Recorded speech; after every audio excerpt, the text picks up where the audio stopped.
Hello friends, तो आज हम चैप्टर 4 रासायनिक बलगत की जो कि क्लास 12 केमिस्ट्री का चौथा चैप्टर है, बहुत ज़्यादा ही मोस्ट इंपॉर्टेंट चैप्टर है। आज इसका पहला लेक्चर है जो कि बहुत इंपॉर्टेंट होने वाला है। इस पे हम देखेंगे अभिक्रिया वेग क्या होता है, ठीक है। अभिक्रिया वेग को प्रभावित करने वाले कारक कौन कौन से होते हैं, सब कुछ बहुत ही आसानी से हम देखने वाले हैं, ठीक है। तो वीडियो बहुत इंपॉर्टेंट होने वाला है, तो प्लीज़ वीडियो को लास्ट तक देखना, ठीक है, क्योंकि वीडियो बहुत इंपॉर्टेंट है। तो चलिए देखते हैं रासायनिक बलगतिकी में होता क्या है। तो इसके पहले वाले वीडियोज में हम 3 चैप्टर्स पूरे कर चुके हैं, ठीक है, पूरा ऑब्जेक्टिव क्वेश्चन सही। तो आप देखेंगे रासायनिक बलगतिकी। तो बात करें केमिकल काइनेटिक्स की, तो क्या होता है रासायनिक बलगतिकी के अंतर्गत। इसके अंतर्गत रासायनिक अभिक्रियाओं की दर, जो केमिकल रिएक्शंस होती है उनकी दर अर्थात उनके वेग को, कि कितनी स्पीड से आपकी केमिकल रिएक्शन चल रही है उनकी दर पर, ठीक है। तो वही कहा गया इसके अंतर्गत रासायनिक अभिक्रियाओं की दर, जिसे वेग कहते हैं, ठीक है। दर या वेग एक ही बात है। दर और उनकी दर पर विभिन्न कारकों जैसे सांद्रता हो गई, ताप हो गई, उत्प्रेरक की उपस्थिति हो गई आदि के प्रभाव का अध्ययन किया जाता है। मतलब कि मेन बात यह है कि रासायनिक अभिक्रिया की जो वेग है वो और वेग को प्रभावित करने वाले कारक जैसे सांद्रता, ताप, उत्प्रेरक की उपस्थिति, इनका अध्ययन जिसके अंतर्गत किया जाता है उसे रासायनिक बलगतिकी केमिकल काइनेटिक्स कहते हैं। तो आज हम सब देखेंगे रासायनिक अभिक्रिया को प्रभावित करने वाले कारक और वेग भी, ठीक है। तो अब एक सिंपल रिएक्शन की जैसे बात करें तो आपको पता है अभिकारक होता है उस पर रिएक्शन पे और उत्पाद होता है। जैसे आप एग्जांपल ले सकते हो, जैसे आपका हो गया नाइट्रोजन है मान लो और हाइड्रोजन, ठीक है। नाइट्रोजन ने हाइड्रोजन से क्या की, NH3 अमोनिया बना लिया। यहाँ पे आपको 2 का गुणा करना है, यहाँ पे 3 का रिएक्शन हो गई बैलेंस। तो देख सकते हो अभिकारक ये दोनों जो हैं ये दोनों आपके अभिकारक हैं, रिएक्टेंट जिन्हें कहते हैं इंग्लिश में, ठीक है। और ये जो है ये आपका जो बना है वो है उत्पाद। तो दो ही चीज होती है किसी भी रिएक्शन में, पहला अभिकारक और दूसरा उत्पाद, ठीक है। पहला अभिकारक और दूसरा उत्पाद, दो ही चीजें होती हैं किसी भी रिएक्शन में। तो अभिकारक देख रहे हो जैसे इस पे N2 और H2 अभिकारक था और उत्पाद क्या था आपका 2NH3, ठीक है। तो ये बात हो गई, पहले हमने देखा अभिकारक को उत्पाद से बनना होता है, ठीक है, कोई भी रिएक्शन। अब बात होगी इसकी वेग की कि कितनी गति से ये अभिक्रिया चलती है, ठीक है। तो इसकी गति की बात होगी, तो चलो देखते हैं अभिक्रिया वेग के बारे में। बात करते हैं अभिक्रिया वेग या अभिक्रिया दर की, ठीक है, जिसे इंग्लिश में रेट ऑफ रिएक्शन कहते हैं। तो देखो एकांक समय में, मतलब कि एकांक मतलब एक समय, मतलब t बराबर 1 में, ठीक है, एकांक समय में अभिकारक या उत्पाद की सांद्रता में परिवर्तन अभिक्रिया की दर कहलाती है। क्या बात हुई, अभिकारक आप जान गए, अभिकारक और उत्पाद से ही बनकर रिएक्शन बनती है। तो कहा गया एकांक समय मतलब एक t का मान जब 1 हो तो उसमें अभिकारक या उत्पाद की सांद्रता में परिवर्तन।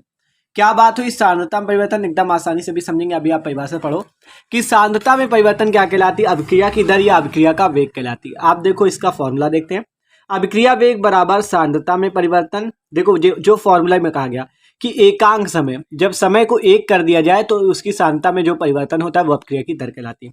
आप इस फॉर्मूले से भी परिभाषा भी बना लोगे, अभिक्रिया वेग बराबर सांद्रता में परिवर्तन बटा समय में परिवर्तन। अगर यहाँ पर से हम टी का मान 1 कर दें तो आपका टी का मान जब 1 कर दोगे तो नीचे वाले से कोई मतलब नहीं, 1 हो जाएगा ये।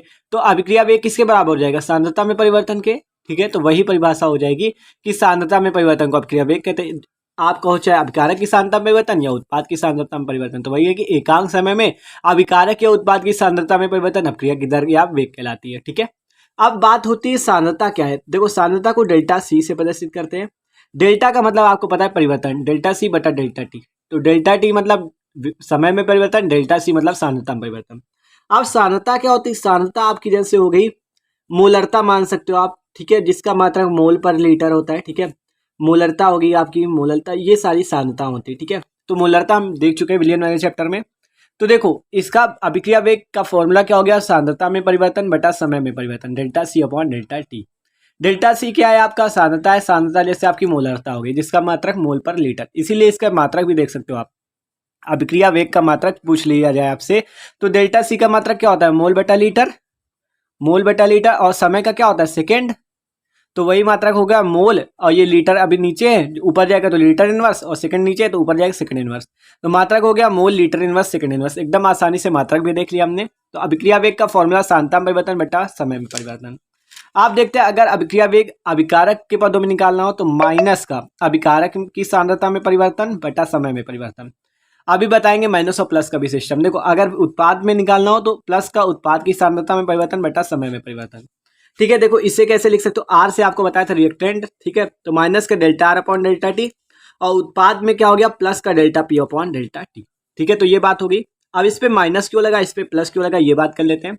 माइनस इसलिए लगा, देखो जैसे रिएक्शन थी आपकी N2 प्लस H2 से आप बना रहे थे 2NH3, तो आपको पता है N2 और H2 जब मिलेंगे एक दूसरे से तो इनकी मात्रा क्या हो जाएगी, कम हो जाएगी, और उत्पाद के बढ़ने की मात्रा क्या हो जाएगी, ज्यादा हो जाएगी। मतलब N2 और H2 जब एक दूसरे से रिएक्शन करेंगे, एक दूसरे के अणुओं से टकरा के NH3 का निर्माण करेंगे, तो उनकी मात्रा कम होती जाएगी और उत्पाद की मात्रा बढ़ती जाएगी। इसी कारण उत्पाद की मात्रा बढ़ रही, इसी कारण क्या हो रहा है, प्लस का चिन्ह लगा उत्पाद वाले में, और अभिकारक की मात्रा घट रही, इसलिए इसमें माइनस का चिन्ह लगा है। तो अभिक्रिया वेग का फॉर्मूला ये भी आप कह सकते हो, माइनस का अभिकारक की सांद्रता में परिवर्तन बटा समय परिवर्तन में लगा समय में परिवर्तन, ठीक है, minus delta R upon delta T. और यह कह सकते हो उत्पाद की सांद्रता में परिवर्तन बटा समय में परिवर्तन, ठीक है, तो प्लस का delta P upon delta T. अब इसे एग्जाम्पल से समझते हैं आसानी से। जैसे एग्जाम्पल हमने लिखा है H2H2O प्लस O2 H2O2, ठीक है, मतलब कि जल और ऑक्सीजन ने क्रिया करके हाइड्रोजन पेरोक्साइड बना दिया, ठीक है।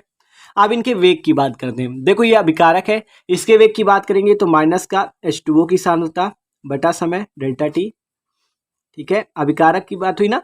अब इसकी बात करें तो माइनस का O2 की सांद्रता अपॉन में डेल्टा टी। इसकी बात करें उत्पाद है इसलिए प्लस H2O2 की सांद्रता में परिवर्तन बटा समय, ठीक है, डेल्टा टी। तो देखो बात वही है आपकी कि आपको यहाँ पे बस माइनस लगाना है और यहाँ जब उत्पाद की बात करोगे तो प्लस लगाना है, बस ये बात आपको याद रखनी है, ठीक है। आप देखो अब इसमें एक चीज और आता है कि आपको इसके रस समीकरण मिति गुणांक से वेग निकालने में भाग लगाना पड़ता है। ये जो दो है इससे भाग लगाना पड़ेगा आपको। इसी प्रकार यहाँ जो एक वन O2 मतलब O2 वही तो मतलब है, तो एक जो है इससे आपको भाग लगाना पड़ेगा। इसी प्रकार यहाँ 2 लिखा हुआ है तो यहाँ भी आपको 1/2 से भाग लगाना पड़ेगा, ठीक है। तो जैसे इसमें एग्जाम्पल था, अगर इस पे भी देखें तो 1/1 N2 की सांद्रता में परिवर्तन बटा समय परिवर्तन में लगा समय, ठीक है, और इसी प्रकार 1/3 H2 की सांद्रता में परिवर्तन बटा समय, ठीक है, डेल्टा टी। इसी प्रकार इसमें बात करें तो 1 आपका 2 हो जाएगा NH3 अपॉन में डेल्टा टी। तो देखो इसकी आपको जो इसके साथ जिसका भी गुणा हो इसे कहते हैं रस समीकरण मिति गुणांक। जिसका भी गुणा उससे आपको क्या लगाना पड़ेगा, भाग लगाना पड़ेगा। जिससे भी गुणा उसका क्या लगाना पड़ेगा, भाग लगाना पड़ेगा। तो ये बात समझ में आ गई। कुछ नहीं करना, बस आपको उसके रस समीकरण मिति गुणांक से भाग लगाना है। तो और मतलब आप चाहे ये वाला मान निकालोगे तब भी सेम आएगा, ये मतलब आप तीनों में से किसी का भी निकाल सकते हो, वेग आपको वही मिलेगा, ठीक है। ये ना सोचो कि इसका इससे निकालेगी इससे निकाले अलग मान नहीं आएगा। अगर इससे निकालोगे तब भी वही मान आएगा, इससे निकालोगे तब भी वही मान आएगा, इससे निकालोगे तब भी वही मान आएगा। बस माइनस चिन्ह का याद रखो कि अभिकारक वाले माइनस का चिन्ह लगता है, उत्पाद वाले में प्लस का चिन्ह, ठीक है। और इसके रस समीकरण मिति गुणांक से भाग लगाना याद रखो। जैसे 2 था तो एक इसका 2 से भाग दे देना 1/2। 1 था तो 1 से भाग दे दिया 1/1। 2 था तो 1/2। इसी प्रकार यहाँ पे 3 था तो 1/2, यहाँ 3 था तो 1/3, ठीक है। तो बात बस इतनी है। आप देखते हैं इसकी, देखो आप फॉर्मूले की बात भी हो गई, इसके आपने मात्रक भी देख लिया। आप देखते हैं अभिक्रिया दर को प्रभावित करने वाले कारकों के बारे में। तो देखो यह अभिकारकों की प्रकृति, अभिक्रिया दर को जो प्रभावित करने वाले कारक किस पर निर्भर करते हैं, अभिकारकों की प्रकृति, सांद्रता, ताप, उत्प्रेरक की उपस्थिति आदि कारकों पर निर्भर करती है अभिक्रिया दर, ठीक है।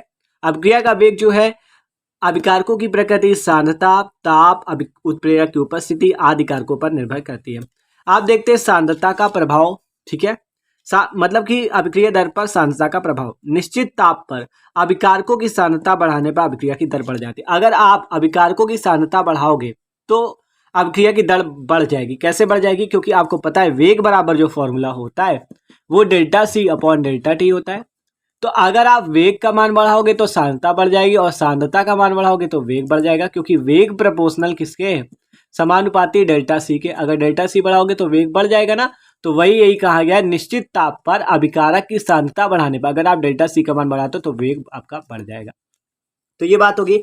अब अगला देखते हैं ताप परिवर्तन का प्रभाव, ठीक है, अभिक्रिया की दर पर। तो अभिकारकों की निश्चित सांद्रता पर अभिक्रिया का ताप बढ़ाने से अभिक्रिया की दर बढ़ जाती है। अगर आप निश्चित सांद्रता पर सांद्रता निश्चित रखते हो और ताप बढ़ा देते हो तो अभिक्रिया की दर, इसमें भी वेग बढ़ जाएगा। उत्प्रेरक का प्रभाव कैसे होता है, देखो आपको पता है जैसे N2 प्लस H2 2NH3 वाली रिएक्शन है। अगर इस पे आप ऐसे रिएक्शन करोगे तो ये रिएक्शन धीमी होती है, लेकिन इस पे जब उत्प्रेरक की उपस्थिति आ जाती है आयरन की, ठीक है, Fe की आपका जब उपस्थिति हो जाती है तो रिएक्शन बहुत तेज से चलने लगती है, ठीक है।